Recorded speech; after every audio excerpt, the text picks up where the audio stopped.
เฮ้ยกินข้าวได้ยังกินมันนี่อันเห็นด่าเราบ่ถามหาเงินถามหาแนวกินอบหมาบ่ได้สิแตก โอ้ หือเปิดมาหาแต่แนวกินสิแตกแล้วสิแตกเดียวมาสิแตกคือยังเขาก็อิ่มตัวสำนั้นน่ะ มาหาถือด่าแล้วเนาะถามอยู่ด้วยเจ้าบ่เมื่อยบ่ด่าข่อยซุมื้อแท้ใช่ว่าสิบ่ด่าตั้งแต่ปีแรกพุ่นมาฮอดมื้อนี้ยังด่าอยู่สิเซาด่า3 ปีแรกพุ่นน่ะ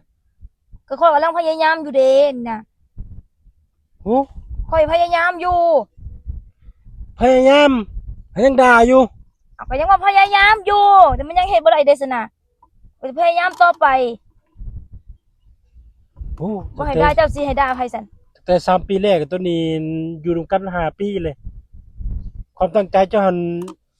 บ่สำเร็จเนาะ อดเอาข้อยก็พยายามเต็มที่นี่น่ะคำบ่ด่าพวกตัวเองก็สิไปด่าพวกชาวบ้านแล้วก็เตะปากซะว่าพยายามอยู่ทั้งเบิ่งปีหน้าเธอก็เฮ็ดได้เจ้าก็ให้เวลาข้อยแน่ โอ้ด่าซุมื้อบ่ฮอดปีหน้าเขาก็ตายเด้ ก็ตายดอก